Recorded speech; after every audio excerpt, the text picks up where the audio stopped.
pagi anak-anak. Pagi, Bu. Bagaimana kabarnya? Baik. Sudah pada sarapan belum? Belum.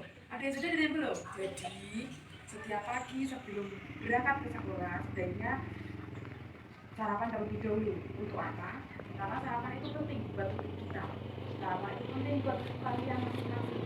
Apalagi kalau misalnya kalian tidak sarapan, kalian juga bisa menggantikan dengan minum susu, dengan minum energi, karena itu bisa menjadi energi yang ada dalam tubuh kita masing-masing. Itu ya.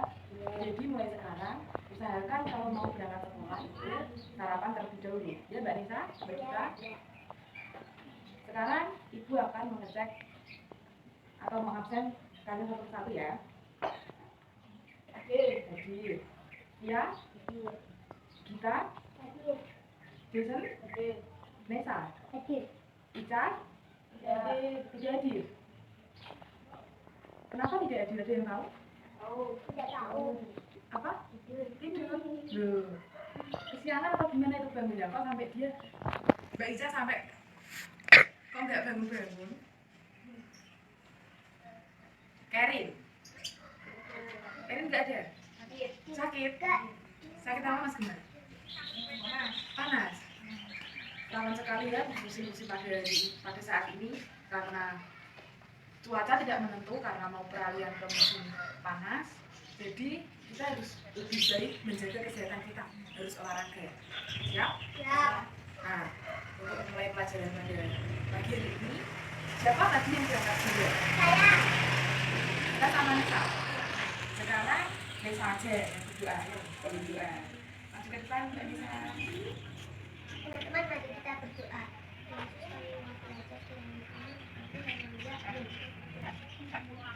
Sebelum kita mulai pelajaran, bagaimana kalau kita bernyanyi?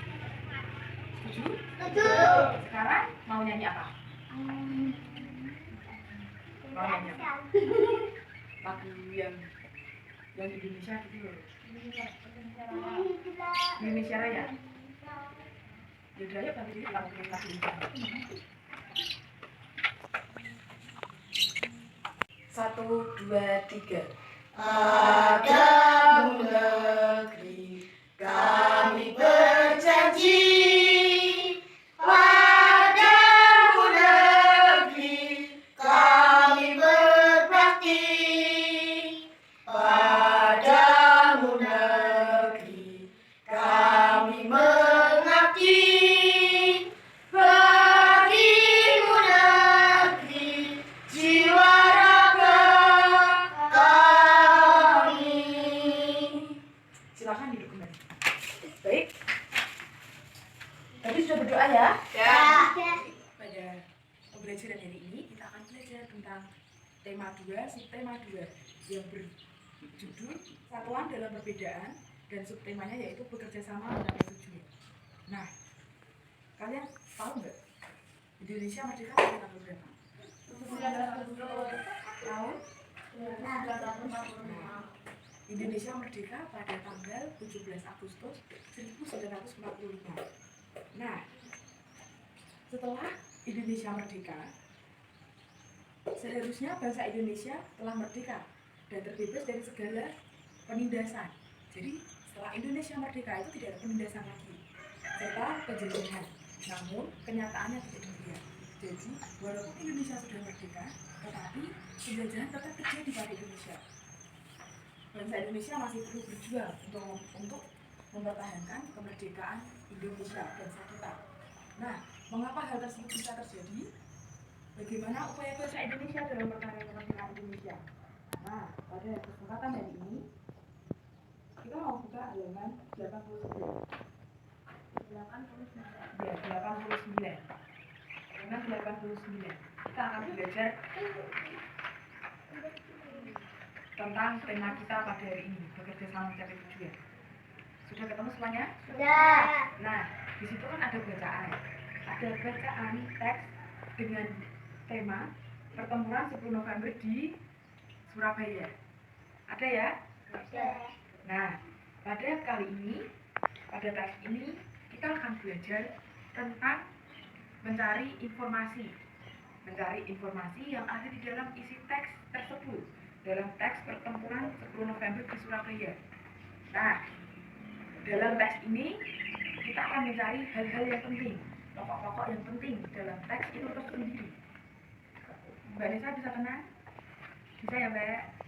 Nah, kalau Ibu Guru sedang menjelaskan di depan, sebaiknya didengarkan karena tidak akan ada pengulangan lagi ya.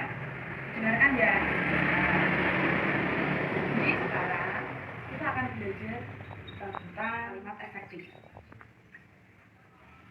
Siapa yang tahu kalimat efektif? Ada yang tahu?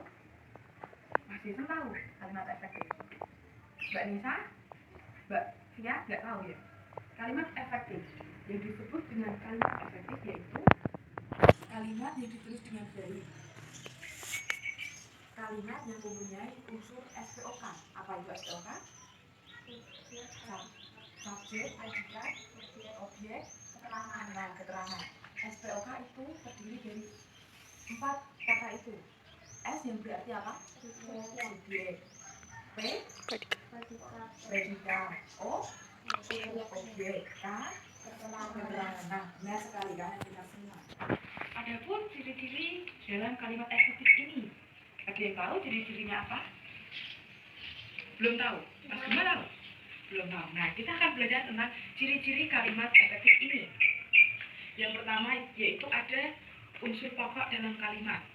Nah, dalam kalimat ini, dalam kita membuat kalimat efektif ini harus menggunakan unsur SPOK. Itu harus ada subjek atau enggak predikatnya. Subjek misal kalimat efektif seperti ini. Via sedang pergi ke pasar. Nah, via itu disebut sebagai subjek. Karena apa? Itu menunjukkan diri kita sendiri. Sedangkan ke pasar itu menunjukkan keterangan. Keterangan karena apa? Karena kalimat itu sendiri menunjukkan bahwa Mbak Fia sedang pergi ke pasar melakukan kegiatan. Ya, paham ya? Yang kalimat efektif. Nah, hemat menggunakan kata, menggunakan pilihan kata yang baik. Jadi harus menggunakan kalimat yang baku, kalimat yang berlaku dengan baik. Itu ya, menggunakan struktur bahasa yang tepat. Jadi ada 4 ciri-ciri kalimat efektif. Tadi yang pertama apa? Nah, menggunakan kata baku benar. Terus apa lagi? Ayo, apa lagi? Mendengarkan apa tidak tadi? Oke, yuk. Memiliki unsur pokok kalimat. Tadi unsur pokok kalimat menggunakan apa? Menggunakan subjek dan predikat. Nah, pada hari ini kita akan belajar tentang pertemuan pelajar di Surabaya. Nah, tugas kalian sekarang menuliskan informasi-informasi yang penting di dalam teks di atas tentang pertemuan 10 November di Surabaya menggunakan 5W1H. Apa itu 5W1H? Ada yang tahu? Tunjukkan. Tidak tahu? Masih tahu? 5W1H itu ada apa, kapan, siapa, di mana, mengapa. Kapan kan tadi sudah bagaimana. Nah, kenapa disebut 5W1H? Padahal kan ada apa, di mana, kan itu tidak 5W1H. Nah, 5W1H itu diambil dari kata bahasa Inggrisnya. Apa? Dalam bahasa Inggrisnya yaitu what. Terus kapan? Kapan itu when. Mengapa itu why. Di mana tadi where. Terus ada apa lagi tadi? Mengapa kan sudah kan apa? Oh, siapa? Siapa itu who. Nah, itu yang disebut dengan 5W1H. Jadi kan itu depannya W semua. Jadi disingkat menjadi 5W1H. Yang hanya itu adalah bagaimana. Bagaimana dalam bahasa Inggris itu disebut dengan how. Jadi 5W1H. Tadi 5W1H ada apa aja? Dalam bahasa Inggrisnya? Oh, apa nih? Where. Terus? Apa? Where. Terus apa lagi? Where. Benar. Ayo apa lagi? Apa? Where. Why. Why tadi sudah belum? Sudah. Jadi ada what, when, where, why, who, dan how. Nah, mau udah kalian sekarang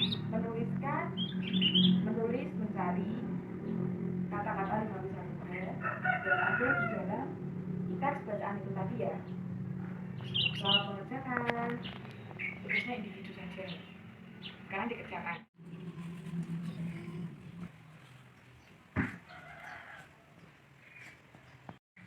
Bagaimana, sudah selesai anak-anak? Sudah. Sekarang perwakilan dari kalian yang ingin mempresentasikan hasil kerjaan kalian siapa?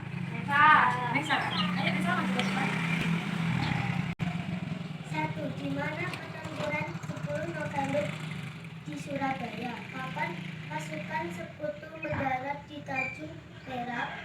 Pada tanggal 25 Oktober tahun 1945. 3. Siapa nama pasukan sekutu yang mendarat di Tanjung Perak? Allied Forces. 4. Apa yang terjadi pada tanggal 10 November pertempuran? Nah, beri tepuk tangan.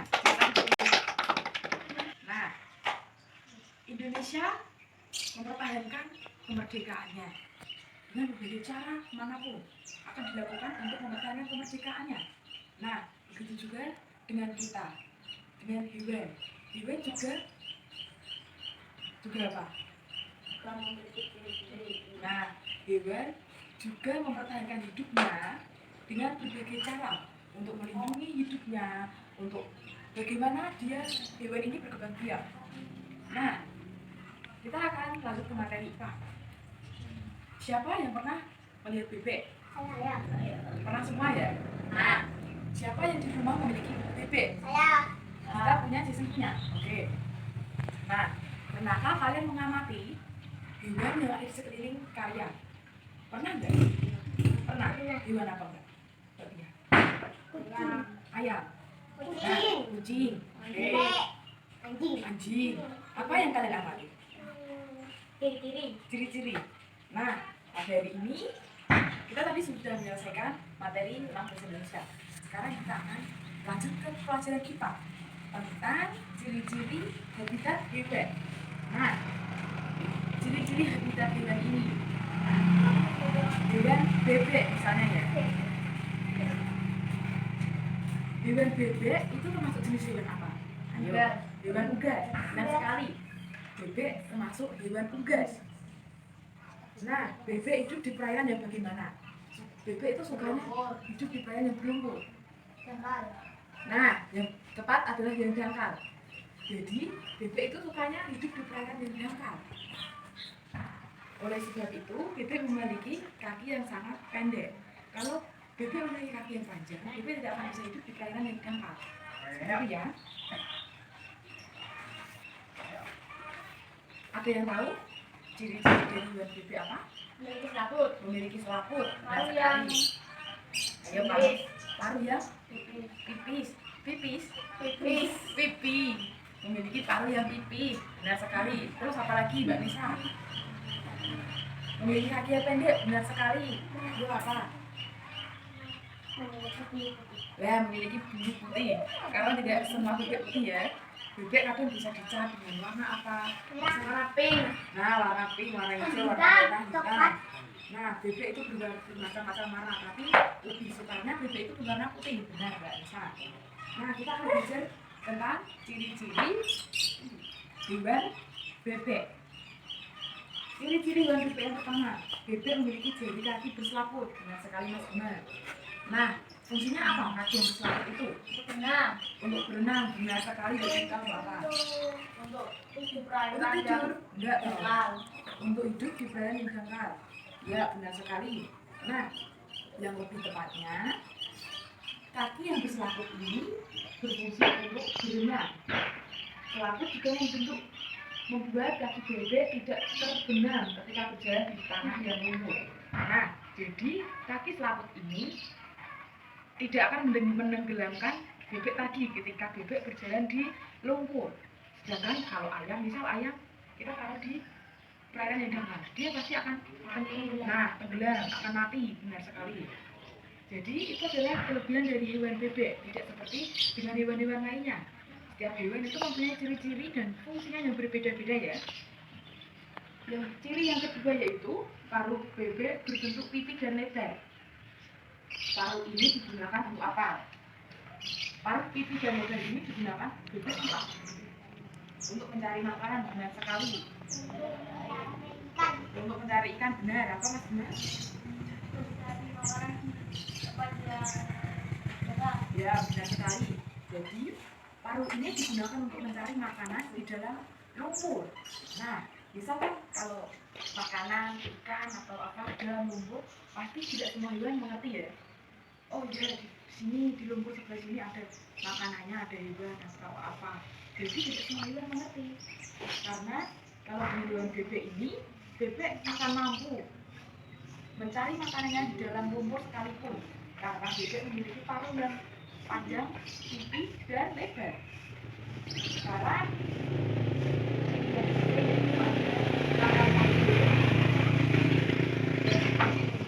apa? Untuk mencari makanan, benar sekali mas Gembar. Untuk mencari buah. Untuk mencari buah, bebek tidak suka buah. Nah, pangkal paruh bebek berbentuk seperti sisir ini digunakan untuk apa? Ada yang tahu? Mencari makanan. Untuk apa mas Gembar? Mencari makanan. Untuk mencari makanan, benar sekali. Karena dengan paruh bebek yang berbentuk sisir ini, bebek bisa mencari makanan dalam mulutnya. Mencari makanan yang bebek peroleh dari air atau yang berlumpur. Nah, maka dari itu paruh bebek ini berbentuk seperti sisir. Nah, ciri yang terakhir yaitu bebek memiliki bulu yang tahan air dengan air, benar sekali. Fungsinya untuk apa? Ada yang tahu? Untuk berenang. Kurang tepat. Ada yang lain? Tidak kedinginan. Dikasih selimut biar tidak kedinginan mas Gembar. Ayo, ada yang tahu? Tidak tahu. Nah, bebek memiliki bulu tahan air yang berfungsi untuk menjaga kestabilan suhu tubuhnya. Nah, saya sekarang mau mulai lagi ya. Ciri-ciri bebek tadi ada berapa? Ada berapa? 4. Dan sekali ada 4. Sekarang tadi saya ulang lagi. Apa ciri-ciri bebek itu? Pertama tadi apa? Mempunyai kaki yang Memiliki selaput. berselaput, benar sekali. Paruh yang pipih dan lebar. Nah, paruh pipih dan lebar. Memiliki kaki yang pendek. Kaki yang pendek. Ayo apalagi? Memiliki bulu yang tahan dengan air. Terus yang paruh bebek tadi apa? Paruh bebek seperti sisir, benar sekali. Nah, tadi hewan bebek termasuk jenis hewan apa? Unggas, benar sekali. Bebek hidup di perairan yang seperti apa? Dangkal. Benar sekali. Nah, hewan yang kedua kita akan belajar tentang hewan unta. Siapa yang tahu hewan unta? Pernah melihat? Pernah di TV. Di TV. Di TV memang banyak sekali hewan unta. Tapi dalam kenyataan kita belum pernah melihat hewan unta ya. Kita hanya bisa melihat dengan kita berjalan-jalan ke luar negeri. Kemana? Arab, benar sekali.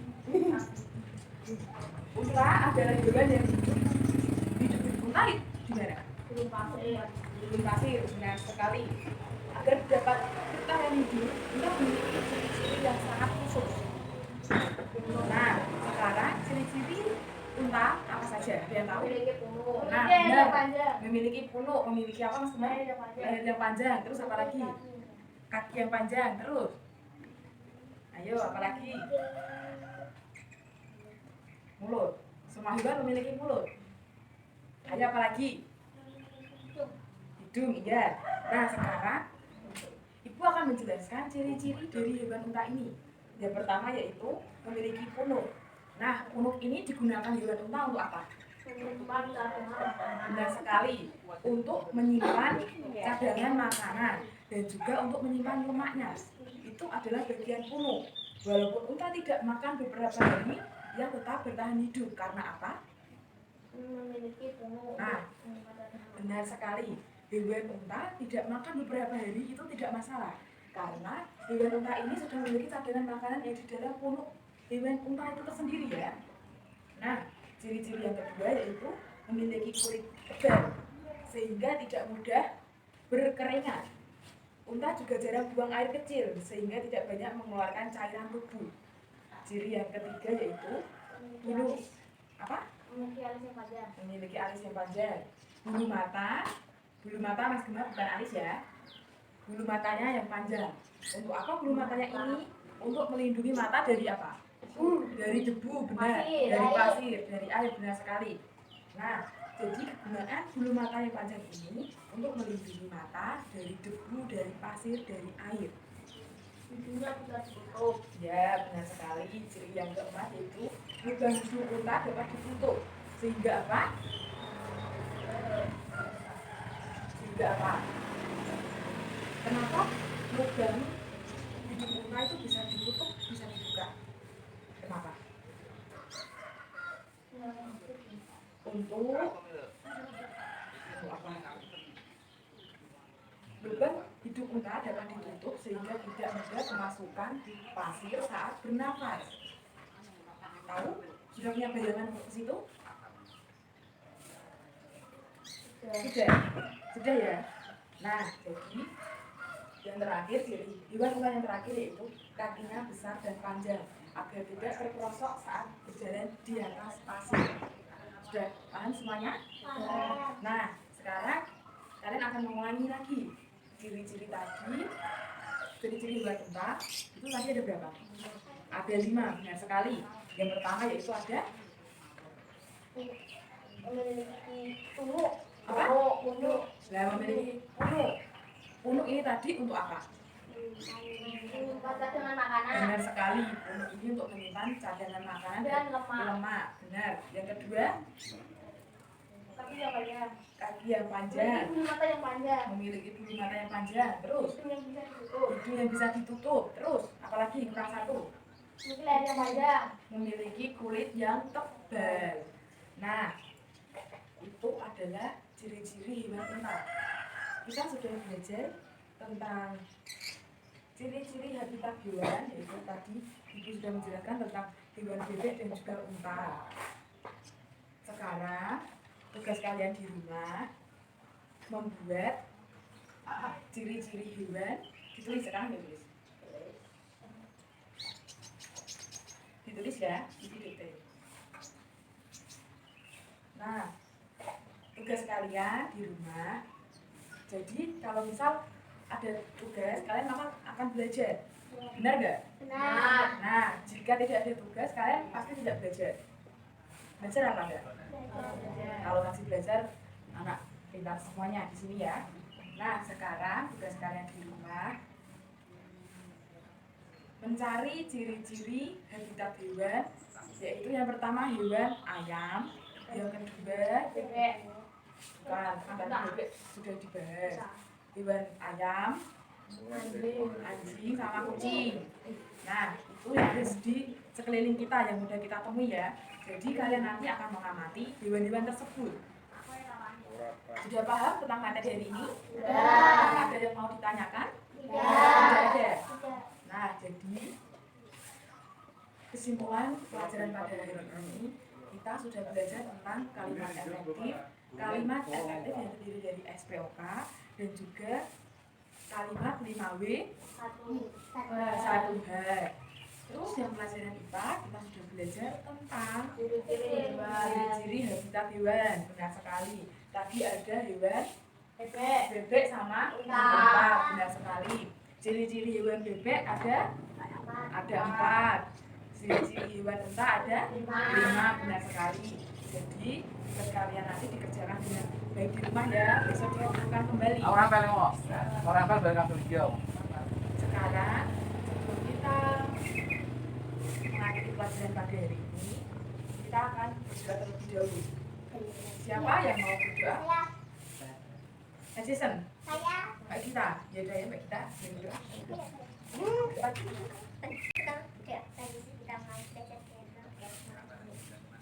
Amin.